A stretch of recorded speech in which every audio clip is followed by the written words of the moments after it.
Assalamualaikum warahmatullahi wabarakatuh. Waalaikumsalam warahmatullahi wabarakatuh. Alhamdulillah Rabbil alamin. Wabihi nasta'in wassalatu wassalamu ala sayyidina wa habibina wa syafi'ina maulana Muhammad wa ala alihi wa ashabihi wa azwajihi wa dhurriyyatihi wa ansara ala nahjihi wa istanna bi sunnatihi ila yaumil la raiba fihi. Subhanaka la ilma lana illa ma 'allamtana innaka antal alimul hakim. Allahumma inna nas'aluka as-sidqa fil qawl wal ikhlasa fil amal. Allahumma amin. Amma ba'd. Tuan Imam, Tuan Bilal dan seluruh jawatan kuasa surau, tuan-tuan guru, para asatizah, ibu-ibu dan ayah-ayah, abang kakak, adik-adik muslimin dan muslimat, tuan-tuan dan puan-puan yang dirahmati dan dikasihi oleh Allah Subhanahu wa taala sekalian. Alhamdulillah, malam ke-17 Allah Ta'ala kurniakan kita taufik dapat lagi kita berkumpul dan bersolat secara berjemaah dan juga bermunajat kepada Allah Subhanahu wa taala. Mudah-mudahan Allah Ta'ala terima segala amalan kita, Allah menghapuskan dosa-dosa kita dan mengampunkan kita atas segala kecuaian kita. Malam ni dah malam yang ke-17 Ramadan. Petang tadi saya sempat buat satu video, saya sebutkan malam 17 Ramadan mengikut Imam Al-Hasan Al-Basri mengatakan ia adalah malam Lailatul Qadar. Walaupun pandangan ini dia berbeza dengan kebanyakan para ulama lain. Para ulama lain banyak menggunakan hadis-hadis Nabi SAW yang menyatakan suruh cari Lailatul Qadar itu pada 10 malam yang terakhir. Taharrau Lailatul Qadri, carilah malam Al-Qadar itu pada 10 yang terakhir. Tetapi Imam Hasan Al-Basri juga adalah dalil-dalilnya, bukan pakai agak aja. Imam Hasan Al-Basri sebut malam yang ke-17, dan bukan beliau seorang yang sebut malam ke-17 tu. Ada lagi sebahagian daripada para ulama salaf yang lain mengatakan malam Lailatul Qadar itu boleh berlaku pada malam ke-17 Ramadan.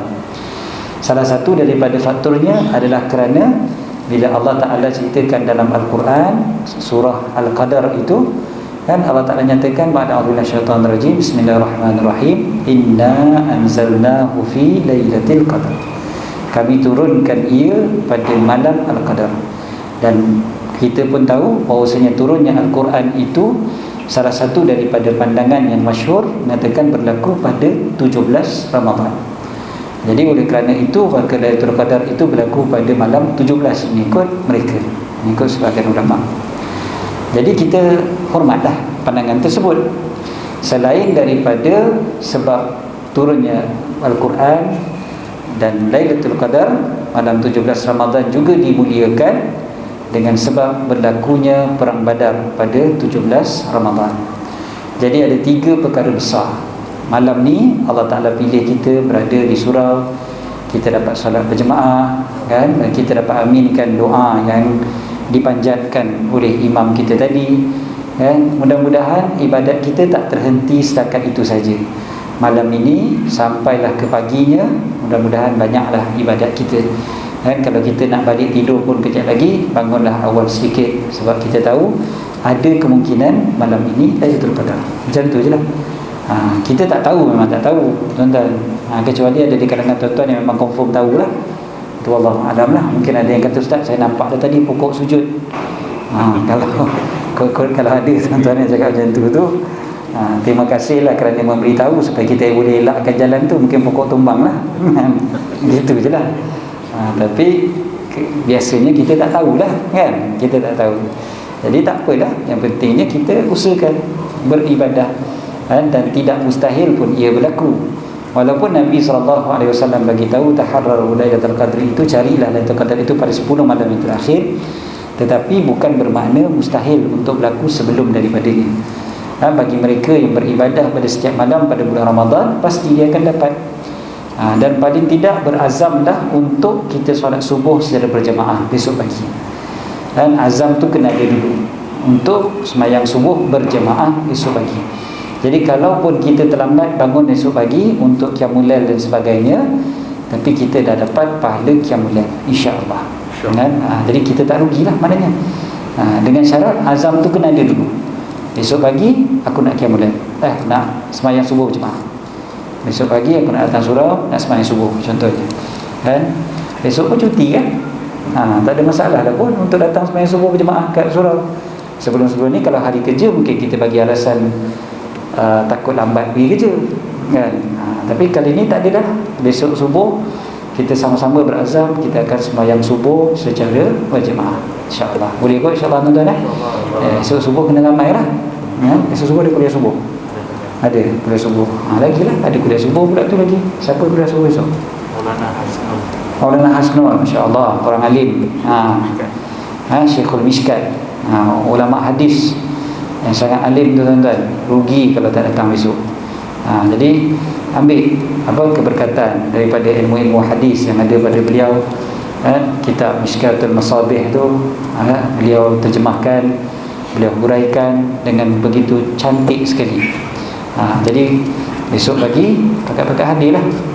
Rugi kalau siapa yang tak datang. Walaupun ngantuk macam mana sekalipun tuan-tuan, datang tertidur pun tak apalah.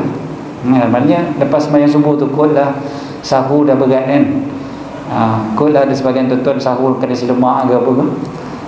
Jadi bila sembahyang subuh, lepas sembahyang subuh tu ngantuk, datang ke surau sembahyang subuh, lepas sembahyang subuh waktu kuliah tidur. Macam ustaz macam galakkan pula. Ni bukan galakkan tuan-tuan. Ni maksudnya kalau tertidur pun tak apa, yang penting datang. Macam itulah. Lebih baik tertidur dalam majlis ilmu daripada tidur kat atas katil. Gitu je, fikir macam tu je. Lebih baik tertidur dekat majlis ilmu berbanding dengan tidur dekat atas katil. Bukan niat nak tidur Okey, bismillah, alhamdulillah. Jadi kita sekarang ni bila kita bincangkan malam ni, dah malam yang ke-17 Ramadan, ada beberapa perkara yang saya ingat saya nak sebutkan. Kita punya tazkirah malam ni tak ada tajuk Jadi kita ada beberapa poin ni, beberapa perkara yang mungkin nampak macam dia tak ada kaitan satu sama lain, tapi sebenarnya ujungnya dia ada kaitan lah.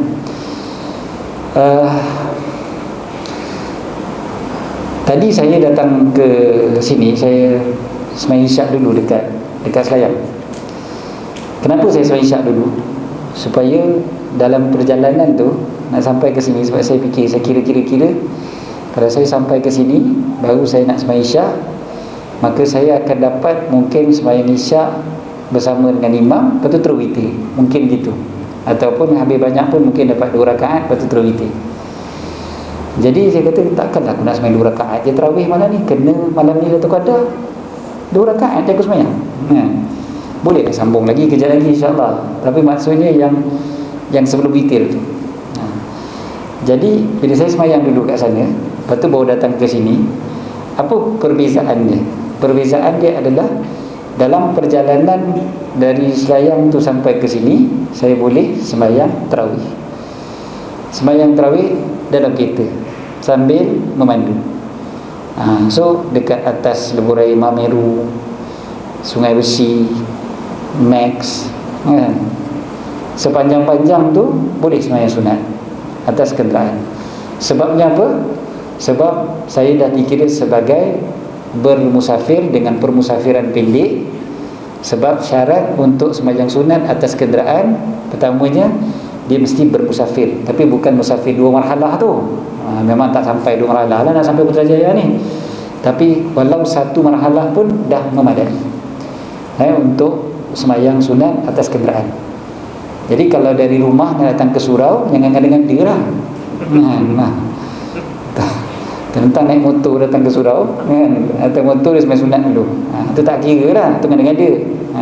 Jadi kalau ada perjalanan yang panjang sikit, kita boleh sembahyang sunat atas kenderaan.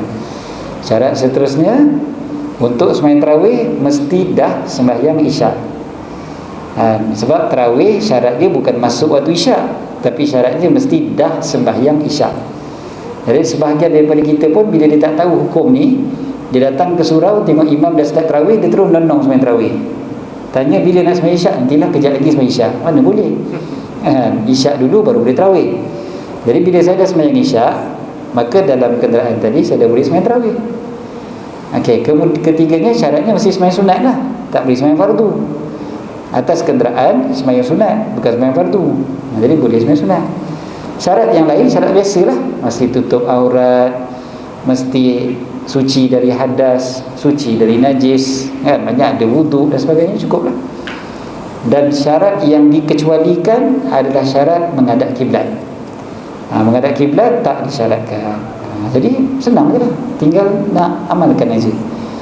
Tuan-tuan pun boleh, insya-Allah. Kalau tuan-tuan balik kampung ke, contohnya balik kampung waktu malam dah sembahyang isyak siap-siap, maka boleh untuk kita sembahyang tarawih dalam kenderaan. Cara dia sama macam sembahyang duduk atas kursi, kan? Sama macam sembahyang duduk atas kursi lah. Rukuk tunduk sikit, sujud tunduk lebih sikit. Itu je lah. Bagi nampak depan lah, bagi nampak jalan lah. Sebab tadi orang tanya saya, petang tadi yang tanya, Ustaz, tak bahaya ke sembahyang sambil memandu? Saya kata bahayalah kalau sujud sambil tak nampak jalan. Itu kita takbir, orang akan sebut innalillah. Itu je lah. Dia berubah lafaz zikir dia. Daripada Allahu Akbar jadi innalillah wa inna ilaihi raji'un. Jangan gitulah, biar nampak jalan. Itu je. Rukuk dengan sujud ni, dia syarat dia adalah rukuk tu tunduk, sujud tunduk lebih sikit, membezakan dengan rukuk. Itu je syarat dia. Bukan syarat dia mesti sampai bawah dari lutut ke. Sebab ada satu video viral, ada seorang ustaz tunjuk, dia kata kalau semayang atas kursi, sujud kepala kena lebih rendah daripada lutut, kan? Saya kata mentang-mentang ustaz tu kurus, boleh lah dia tunjuk macam tu, kan? Siapa yang ada spare tire memang tak lepas tuan-tuan nak buat macam tu, kan? Bukan kata kat imam, kan? Tapi memang kita tak boleh, kan?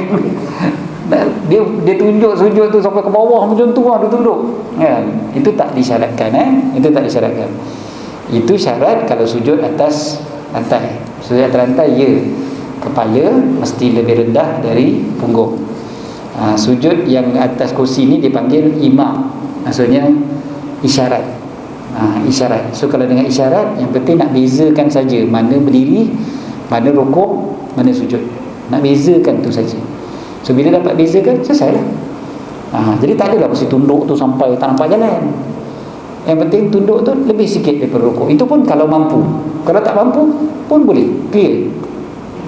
Walaupun sama dengan rukuk. Yang pentingnya niat kita bahawasanya tu ke tengah sujud. Dah lah. Tengoklah jalan ke depan. Kalau tengah traffic jam, lagilah. Tadi nak sembahyang tarawih berapa? 40 rakaat. Kalau tengah jam, bukan kata 40, 400 rakaat pun boleh, kan? Relax, kan, duduk je, kan? Allahu Akbar, Alhamdulillah, Allahu Akbar, Allahu Akbar, Allahu Akbar. Orang sebelah tengok rajin, orang exercise, kan? Ini exercise dari apa ni, kan? Tak apalah, kan? Yang penting kita dapat buat terus menerus. Macam tu je. Atas motor pun boleh, atas kereta pun boleh, tak kisah. Boleh. Yang penting dapat buat. Islam mudah, bukan kita nak mudah-mudahkan. Ini saya sebut berdasarkan mazhab Imam Syafi'i. Memang berdasarkan mazhab Syafi'i, solat atas kenderaan tidak disyaratkan menghadap kiblat. Solat sunat atas kenderaan boleh buat. Tuan-tuan pernah buat? Siapa pernah buat? Ustaz pernah buat? Tak pernah? Yalah, imam kan semayang kat surau je.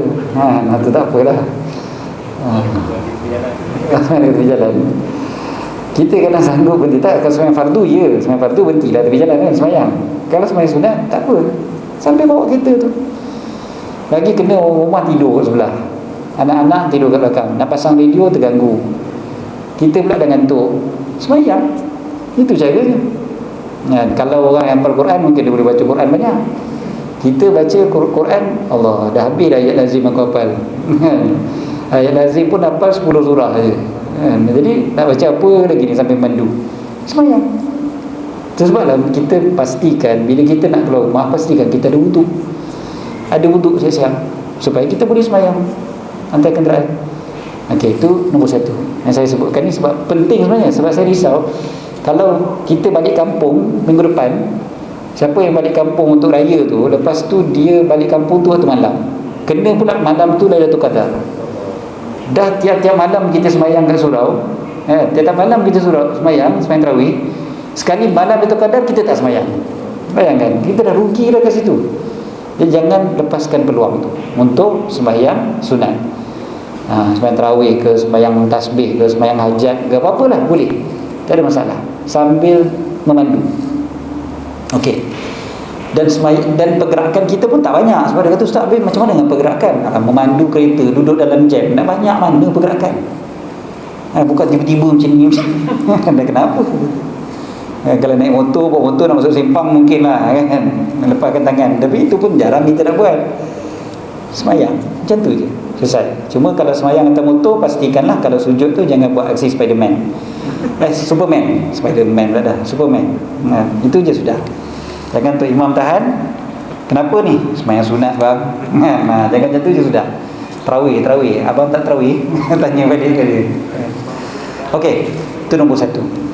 Yang keduanya yang saya nak sebutkan adalah bila kita berada dalam bulan Ramadan ni, cuba pastikan satu lagi perkara sebelum berakhirnya Ramadan. Tolong satu benda, betulkan bacaan Al-Fatihah kita. Ni banyak kali saya sebut benda ni, kerap. Asal Ramadan ni, ini antara pesanan saya, memang jadi pesanan tahunan, iaitu betulkan bacaan Fatihah.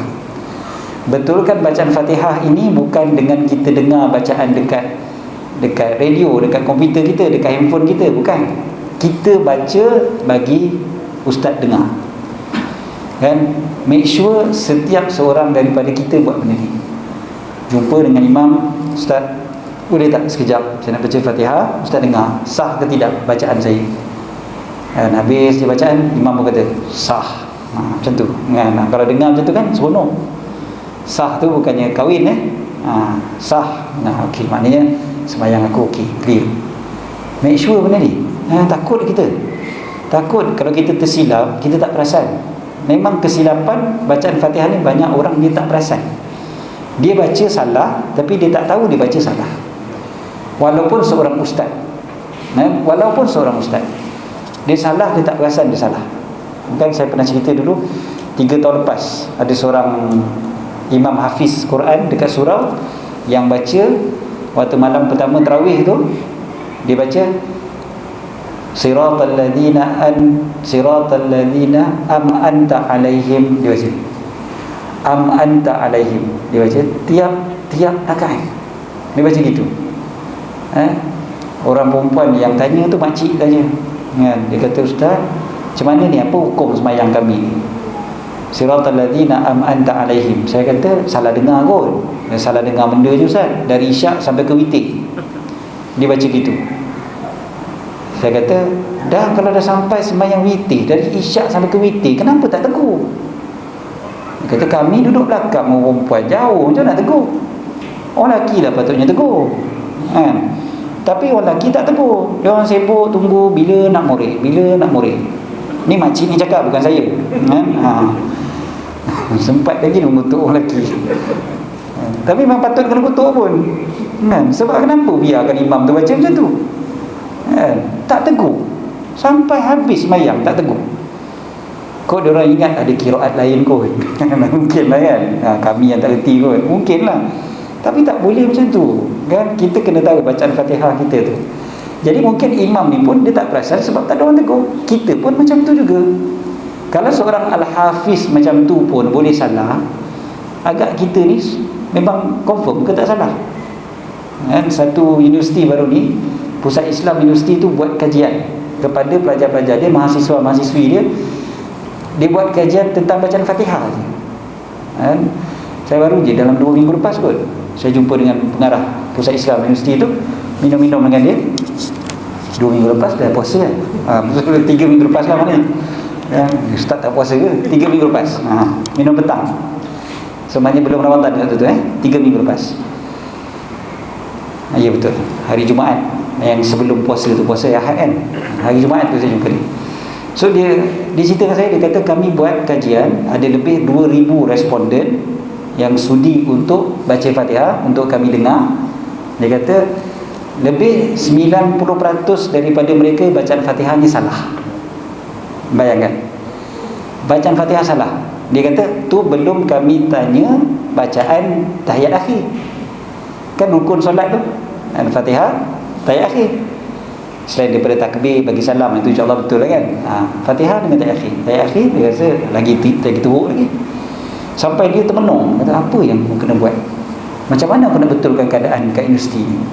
Universiti besar tu kan, salah satu IPTA yang paling besar Jadi bila kita macam mana ni, apa dia nak buat, saya pesan, saya kata, doktor, bulan Ramadan ni doktor kena buat klinik Fatihah. Itu je lah yang doktor mampu buat sekarang ni. Doktor buat klinik Fatihah dekat masjid universiti dan juga tempat-tempat yang lain yang ramai orang. Doktor letak bus kat depan, ada ustaz-ustaz tahfiz kita, suruh dia orang duduk dekat situ dengar bacaan Fatihah setiap seorang pelajar yang masuk. Dan biar ada, maknanya biar orang boleh dengar bacaan Fatihah, orang boleh dengarkan bacaan Fatihah. Sebenarnya surau kita pun boleh buat benda ni. Yang saya puji dulu Masjid Jamek Kuala Lumpur buat. Di Jamek Kuala Lumpur dia buat dekat stesen LRT Masjid Jamek. Stesen LRT Masjid Jamek, dia letakkan 2 orang imam, dia buka bus, dia letak kat situ klinik Al-Fatihah percuma. Jadi sementara nak tukar LRT tu kan, LRT Masjid Jamek tu kan tempat tukar LRT kan. Jadi sementara orang nak tukar LRT tu, berhenti sekejap, duduk kat situ baca Fatihah. Jadi ustaz akan tegur. Ini sangat-sangat penting. Jangan kita buat main. Sebab kita risau kita punya sembahyang tidak sah. Tuan-tuan sibukkan je lah Ustaz Mirul kita. Tak charge kan? Tak ada. Macam tak ikhlas dia nak kata tak charge. Tak ada. Okey. Tapi tuan-tuan nak belajar apa-apa bagilah. Baca Fatihah 7 ayat. Tuan-tuan bagilah apa-apa yang patut. Kalau nak bagilah, saya ikhlas hati. Kaya ustaz ni.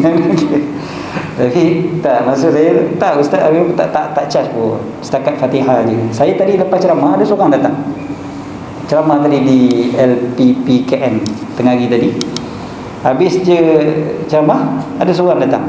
Kata saya, ustaz, ustaz boleh dengarkan bacaan Fatihah saya? Macam tu je. Saya tengok jam, sempat. Dia kata sebelum ceramah berikutnya, dia kata okey, boleh. Dia pun duduk sebelah saya, duduk dia baca. Boleh tak? Itu boleh, sah lah. Semayang tu sah lah. Tajwid adalah salah sikit kan, bukanlah tajwid tu perfect, kita baca tak perfect mana. Tapi paling tidak bagi sah. Itu yang pentingnya. Jangan sampai semayang kita tak sah. Kita semayang banyak bulan Ramadan ni, kalau tak sah kan rugi. Betulkan bacaan Fatihah. Itu nombor 2 saya sebut. Yang ketiga, kita dah dekat dengan pengakhir Ramadan. Malam ni dah malam 17, 18, 19, 20. Lagi 5 malam kita akan bertemu dengan malam 21. Ataupun 4 malam ni, 4 malam. Kita akan bertemu dengan malam 21. Maka bermulalah 10 malam yang terakhir bagi bulan Ramadan. Malam 21, malam 22, malam 23 sampailah malam 30. Itu 10 malam yang terakhir. Dia bermula pada malam 21.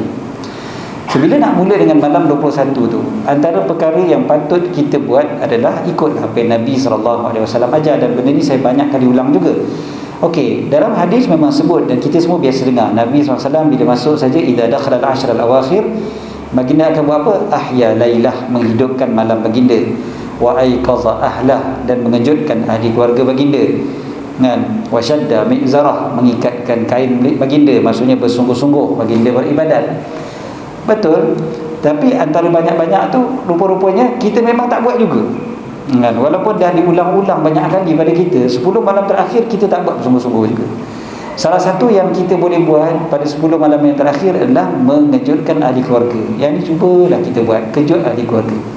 10 malam terakhir kejut ahli keluarga untuk bangun bermunajat pada Allah, bangun untuk solat. Anak-anak yang kecil-kecil betul-betul tu tak payahlah. Tapi kalau anak tu dah remaja, dah boleh dah dikejutkan, bangun 10 malam terakhir ni. Bahkan anak yang dah kahwin sekalipun dikejutkan untuk ikut Nabi SAW. Nabi kejutkan siapa? Nabi kejutkan Sayyidatina Fatimah dan Sayyidina Ali, sedangkan mereka berdua dah kahwin. Maknanya bukan anak kecil yang dikejutkan, anak yang dah dewasa pun dikejutkan. Sebab disebutkan mengejutkan ahli keluarga. Ahli keluarga ni tak kisahlah muda tua, kejut untuk bangun qiyam pada 10 malam yang terakhir. Kalau tak buat tiap-tiap malam pun, biar ada malam yang kita buat. Cuba kita cek. Contohnya malam 21 adalah pada Jumaat malam Sabtu contohnya. So kalau Jumaat malam Sabtu, betul ke? Yalah betul lah, 22 hari Ahad kan. So 21 hari Sabtu. So Jumaat malam Sabtu tu malam 21. Jadi kita kata okey, malam ganjil. Hari Sabtu cuti. Budak sekolah, kita pun tak kerja contohnya. Bangunlah awal sikit. Kejutkan keluarga waktu tu. Ajak semayang, dia tidur balik, tu cerita lain. Jangan kita yang tidur balik. Gitu je.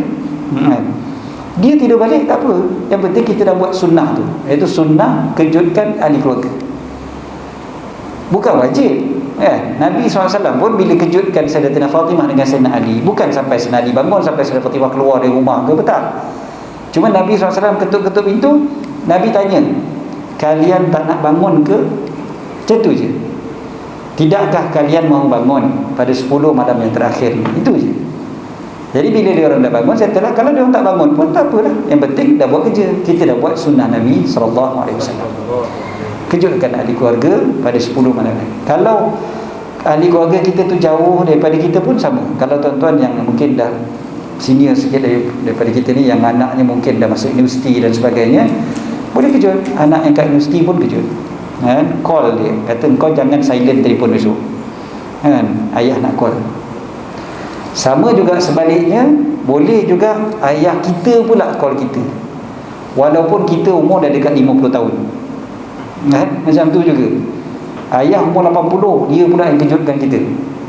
Boleh, tak ada masalah, dapat pahala sunnah. Ayah-ayah yang nak kejar pahala sunnah, dia kejutkan anak dia walaupun anak dia dah umur 50 sekalipun. Macam tu. Tuan-tuan, ada kawan saya seorang, saya pernah cerita kot, ada seorang kawan saya, Abirul pun kenal sebenarnya kawan ni. Dia dulu imam. Waktu dia jadi imam masjid, mak dia dah meninggal lah. Tapi waktu mak dia hidup dulu, mak dia kata tiap hari mak dia akan tanya, kau dah semayang? Dah semayang belum? Dah semayang belum? Padahal dia imam masjid. Memanglah dah semayang. Imam masjid kot. Memang dia jadi imam. Tapi tiap-tiap kali mak dia akan tanya, dah semayang belum? Awak dah semayang belum? Tiap hari mak dia akan tanya. Jadi saya kata, Masya Allah, ni mak dia ni memang betul-betul nak ikut sunnah kan? Dia cek anak-anak dia punya solat, walaupun anak dia seorang imam sekalipun. Jadi kita patut kita fikir balik, aku buat tak benda tu pada anak-anak kita kan? Pada anak-anak yang dah remaja lah. Anak-anak yang umur 4 tahun, 5 tahun tak apalah, anak remaja. Tuan-tuan tahu, kalau kita tengok para ulama dulu, saya banyak baca nak manaqib para ulama dulu kan, cerita-cerita para ulama dulu. Mereka biasa je kalau kita baca, daripada kecil mereka dah ikut datuk dia ke, bapak dia ke pergi qiyamul lail. Begitu sekali. Tuan-tuan, saya tak pernah cerita apa makna nama Al-Jufri kat belakang nama saya. Nama Al-Jufri bukan nama saya je lah. Al-Jufri ni satu keluarga yang besar kan? Satu keluarga yang sangat besar. Saya ada berbelas-belas pupu pun masih lagi Al-Jufri kan? Banyak keluarga yang sangat besar. Ada seorang pendakwah besar di Timur Tengah yang namanya terkenal, Habib Ali Zainal Abidin Al-Jufri, yang terkenal di TV-TV kat Timur Tengah. Itu bapa pupu saya tu, lebih kurang 4 pupu macam tu lah. Jadi gelaran Al-Jufri ni diberikan kepada seorang ulama yang mana dia ni digelar macam tu oleh datuk dia. Dan datuk dia adalah seorang alim yang sangat besar. Orang alim yang sangat besar yang bernama Imam Abdul Rahman Sagaf. Namanya As-Sagaf. Kenapa Sagaf? Sagaf ni maksudnya ni bumbung. Saqaf. Siapa belajar bahasa Arab dia tahu saqfun maksudnya bumbung. Saqaf yang bumbung, yang tinggi. Tinggi itu sebab apa namanya bumbung? Bukan sebab dia tukang buat bumbung tapi sebab ilmunya yang sangat tinggi. Jadi ilmu dia sangat tinggi, maka dia gelar ilmu dia sampai ke bumbung. Macam tu.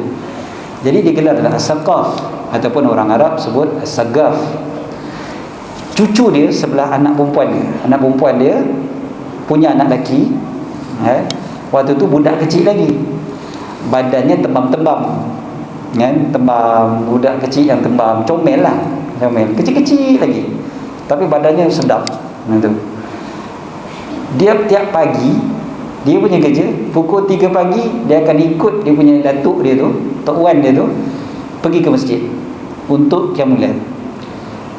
Tiap-tiap pagi pukul 3 pagi itu dah kerja dia. Lebih kurang lah 3 pagi. Saya tak sebut dah 3 pagi tu. Maksudnya awal-awal tu kan, tengah-tengah malam tu dia akan ikut datuk dia pergi ke masjid. Dan datuk dia akan panggil dia ya Jifr. Jifr ni maksudnya sebenarnya binatang yang comel, yang gemuk. Asalnya macam tu, maknanya lembu, anak lembu yang tembam-tembam tu, maka dia akan panggil Jifr. Jadi dipanggil ya Jifr, maksudnya oi tembam, macam itulah kiranya panggilan dia kan. Oi tembam, jom. Kiranya panggilan macam tu, asalnya tu. Walaupun saya tak tembam kan, dan bukan semua Jufri tembam, banyak juga Jufri kurus. Tapi ni cerita tentang asal usul keturunan tu. Jadi bila saya tengok kisah-kisah macam ni kan, kita kata ya Allah, dia orang ni dulu memang daripada kecil tau, kecil sungguh-sungguh. Bayangkanlah budak kecil cute dia tu tembam tu, pukul 3-4 pagi tu dah ikut datuk pergi masjid untuk semayang, untuk qiyamul lail. Kita sekarang yang datuknya pun tidur nyenyak lagi waktu tu kan, macam mana nak ajak cucunya. Bapak dia pun rupa je. Jadi macam mana kita nak melahirkan generasi yang begitu? Jadi bulan Ramadan sebenarnya adalah satu peluang untuk kita buat sunnah ni. Kita kejutkan ahli keluarga. Bukanlah maksudnya mesti buat yang kecil-kecil pun buat juga, tapi paling tidak yang dah besar-besar tu, yang dah boleh semayang dengan baik tu, maka kita kejutkan juga mereka untuk solat pada 10 malam yang terakhir. Okey. Dan akhir sekali saya nak sebutkan di sini adalah semua yang kita buat tadi tu, sebenarnya kita nak mengharapkan supaya kita mendapat keberkatan bulan Ramadan. Bila kita sebut Ramadan al-Mubarak, kita nak dapat keberkatan Ramadan. Barakah dengan erti kata ziyadatul khair, kebaikan yang berkembang, yang bercambah, yang berterusan. Yang itulah yang kita nak. Kalau Ramadan datang, kebaikannya tidak berkembang, tidak bercambah, tidak berterusan, bermakna kita tidak mendapat keberkatan Ramadan. Na'udzubillah. Mudah-mudahan kita dapat kebaikan Ramadan dan keberkatan Ramadan. Kita bukan sekadar nak kebaikan Ramadan, tapi kita nak keberkatan Ramadan.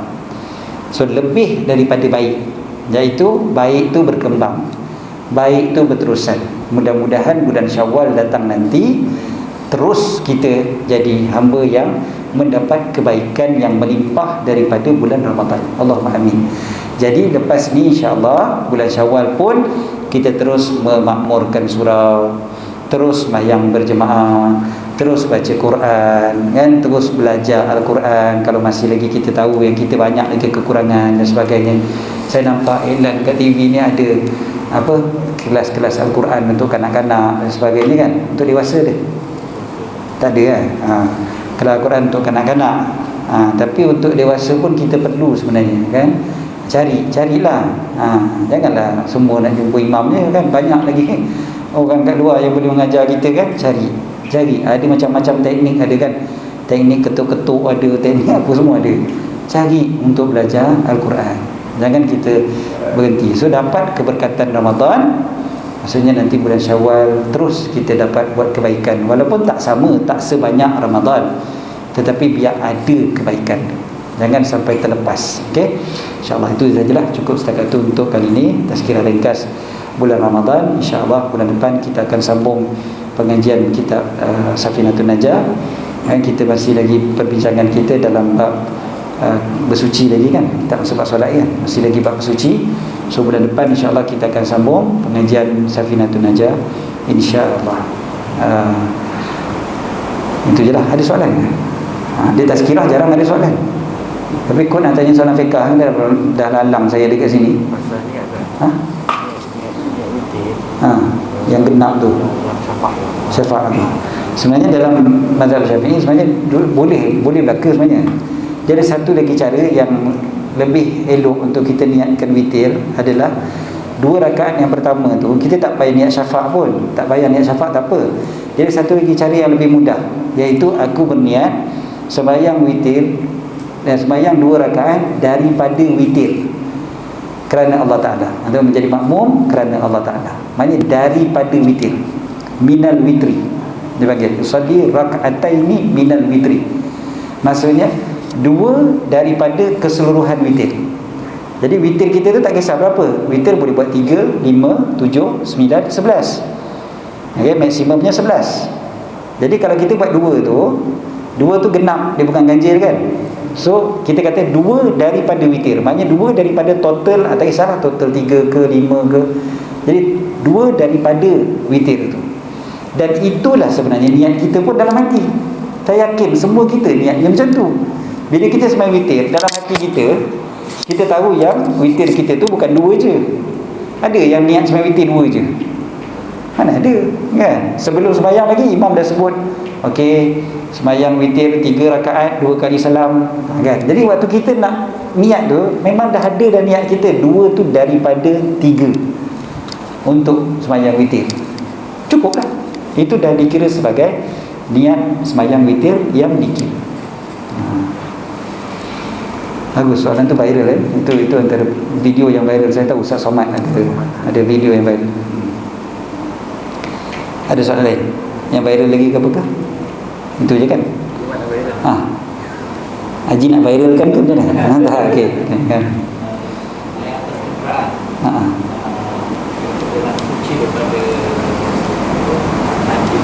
Kalau kasut dia kasut kita ni, kita balik waktu kita belajar bab suci sebelum ni kan. Kasut kita ni asalnya suci ke najis? Asalnya suci. Melainkan kita yakin datangnya najis baru jadi najis. Kalau kita tak ada keyakinan kita ada terpijak najis, tak ada, kita ada tak nampak ke bau ke kan, maksudnya kita kita tak ada, dan kita pun tahu kalau kita terpijak confirm kita akan pergi basuh kan. Jadi dalam keadaan macam tu kita boleh sembahyang pakai slipper tu. Memang ada kemungkinan kan nanti entah ada terpijak kan, kita pernah sebut itu kan, entah kod-kod, jangan-jangan, agak-agak, ni semua kena buang. Dalam bab bersuci semua perkara-perkara ni kena buang. Balik pada yang yakin. Yang yakin asal dia suci. Jadi walaupun kita pakai slipper nak sembahyang, jangan buka slipper tu, pakai je, tak ada masalah. Kecuali memang bawa kereta drive tak pakai slipper, sebagai akak-akak macam tu kan. Bila sembahyang, bila bawa kereta je buka kasut. Jangan pula ustaz kata kena pakai kasut. Sudah bukan kena pakai kasut, silakan pakai, tak ada masalah. Macam kalau tawaf kan, kan ada ustaz-ustaz ajar slipper tak boleh bawa, entah ada terpijak najis, dia kata. Dah lah slipper baru beli. Betul. Tak boleh, makcik-makcik tak boleh bawa slipper tu. Kadang kan kita bawa beg kan, ataupun plastik tu kan, letak slipper kat dalam uncang tu. Lepas tu nak letak kat mana? Letak kat luar. Memang kena curi lah. Salah. Boleh je, tak ada masalah. Melainkan memang kita tahu kena najis. Itu cerita lain. Tahu kena najis, baru jangan bawa. Anak kita pun macam tu juga, sama. Anak kita dah bersihkan dia punya pampers, lepas tu dia naik atas kita, sebenarnya kita sah. Walaupun ada kemungkinan dia ada buang, melainkan memang dah berbau lah. Dia duduk atas kita bau, tolaklah dia ke tepi. Janganlah tolak kuat-kuat. Pandai-pandai lah tolak dia kan. Kalau ada ke tepi, teruskan sembahyang. Okey, boleh. Ya. Saya tadi pasal baca Al-Fatihah. Kan kita sudah baca, bukan baca slow kan. Kita nak tahu yang bacaan kita, kalau imam dia baca kuat, nanti kita tahu makna baca tak dengar kan. Nak tahu macam mana yang Kadar dia. nak tahu yang betul. Memang kita cuba baca dengar. Tak betul. Dia rasa orang tu kan, orang jumpa suka baca macam jadi dah betul kan. Okey. Itu sebab bacaan Fatihah kita ni kita perlu betulkan di luar solat. Itu pasal pentingnya kita pastikan Fatihah kita tu dah betul sebelum kita solat. Jadi kita jumpa dulu ustaz, kita baca, ustaz dengar bacaan Fatihah kita betul. Jadi bila kita solat, tak adalah macam kita kena dengar betul-betul tajwid tu semua kan. Yang ni kena 2 harakat, yang ni kena 4 harakat, yang ni paling panjang 5, yang ni kena dengung, yang ni kena ni. Tak adalah. Sebab memang kita punya bacaan tu dah betul lah. Jadi berdasarkan kepada bacaan yang dah betul di luar solat, so dalam solat kita jangan terlampau sangat memikirkan tajwid tu. Memikirkan tajwid di dalam solat, dia boleh jadi hukum dia boleh makruh. Sebab dia boleh menghilangkan khusyuk. Menghilangkan khusyuk.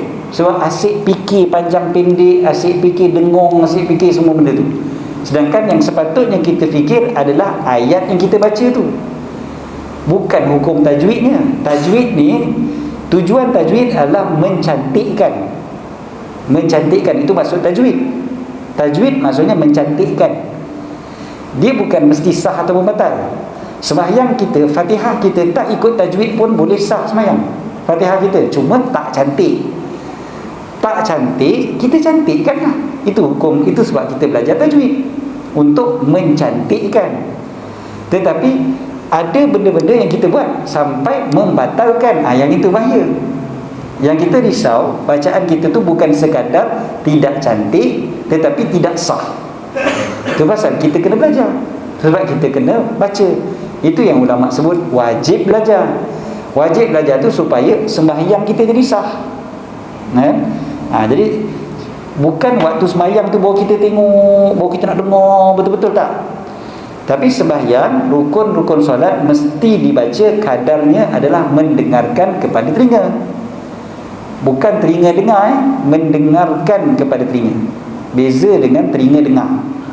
Telinga dengar hukum pada telinga, mendengarkan tu hukum kat sini. Jadi apa yang kita baca ni sekadar yang mana kalau normal kita punya telinga boleh dengar. Kalau imam kita tengah baca surah, kita baca Fatihah, memang kadang-kadang kita tak dengar. Jangan kita kuatkan lagi suara kita. Nak lawan dengan speaker. Speaker pula hebat, surah Putra Al-Amin, sedap pula. Tu kita kuatkan lagi suara kita, berlawan pula. Salah. Tak payah kuatkan suara. Cukup sekadar yang kalau agak-agak kita waktu biasa memang kita boleh dengar dah. Walaupun waktu sembahyang tu kita tak dengar. Jadi kalau kata aku risau kalau aku baca macam ni, takut kalau dia salah, kita dah betulkan dah tadi sebelum sembahyang, maknanya di luar solat kita dah betulkan dah bacaan Fatihah kita. Tak payah kita terpengaruh dengan kita punya was-was tu. Was-was akan bisik, betul ke kau sembahyang baca ni, tak sah atau tidak? Tak sah pun. Jadi kita pun lagi kuatkan suara. Rupanya itu sekadar was-was.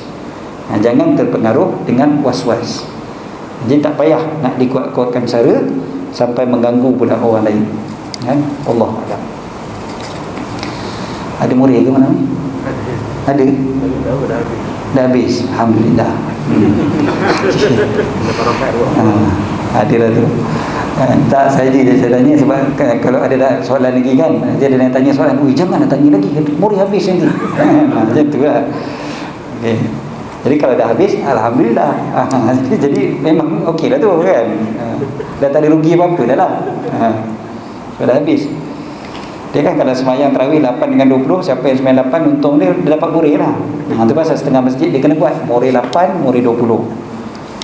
Siapa yang semayang 8 makan murid 20, haram hukum dia. Dia jadi macam tu. Siap letak besar-besar murid 20 kan. Sebab banyak orang yang semayang 20 tu komplain, kami semayang 20 murid habis. Lepas ni kita buat pula murid tak ada tazkirah, murid lepas tazkirah kan. Dia macam tu. Okey. Ada soalan lagi? Ya. Qiyamul Lail.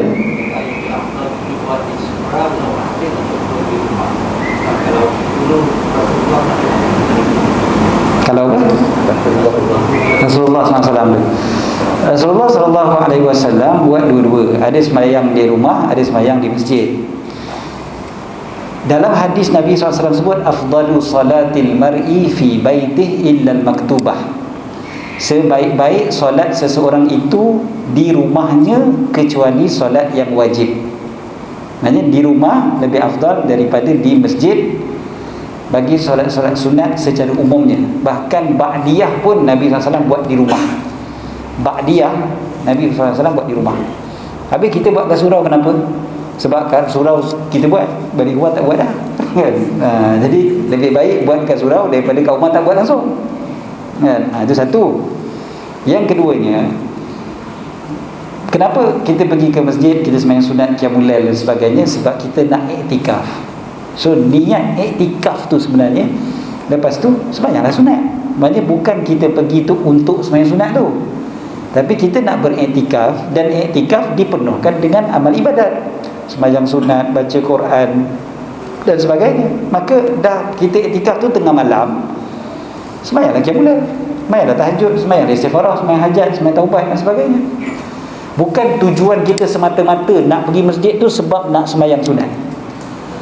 Kalau betul-betul semata-mata sebab nak sembahyang sunat, di rumah lebih afdal. Tapi kalau kita pergi tu sebab nak iktikaf, kemudian kita sembahyang sunat, betul lah, tak ada masalah. Ataupun sebab kita tahu kalau dekat masjid kita lagi semangat untuk sembahyang sunat, maknanya suasana tu lebih kondusif untuk kita. Kat rumah tak sesuai sangat. Contoh rumah kita kecil, tak sesuai nak sembahyang sunat, mungkin akan mengganggu dan sebagainya. Ataupun mungkin anak kita dah buat bising dan sebagainya. Jadi kita rasa macam tak sesuai kat rumah, ataupun rumah kita panas, dekat surau aircon kuat, siap pakai sweater kita datang surau Putra Alamin kan, sejuk, sedap je kan. Berpeluh juga Cermin dulu. Oh ya, cermin yang berpeluh, bukannya orang yang berpeluh. Okey, tak apalah. Maknanya okey lah tu, alhamdulillah. Jadi datang sebab selesa. Dia rasa, dia kata aku semayang kat sini, semayang aku lebih khusyuk. Aku lebih khusyuk kalau aku semayang sunat kat masjid banding kat rumah banyak gangguan. Pergilah masjid. Tapi kalau kita boleh sama je, maka memang di rumah lebih afdal. Itu Nabi SAW lepas semayang fardu, baginda akan terus balik rumah, baginda akan semayang sunat kat rumah. Memang itu caranya. Tapi kita pun tahu rumah Rasulullah SAW dengan masjid memang sebelah-sebelah je. Jadi sebelah-sebelah je. Keluar pintu masjid tu, pakai keluar tu terus masuk ke rumah. Terus masuk ke rumah isi-isi baginda. Jadi memang senang lah baginda nak semayang sunat tu, masuk ke rumah, semayang terus. Kita kalau masjid tu jauh, nak balik ke rumah, takut singgah supermarket dulu, singgah kedai mamak pula. Dah masuk asar dah. Ba'diyah Zuhur entah ke mana. Maka baik semayang dulu ba'diyah Zuhur dekat masjid. Wallah a'lam. Okey.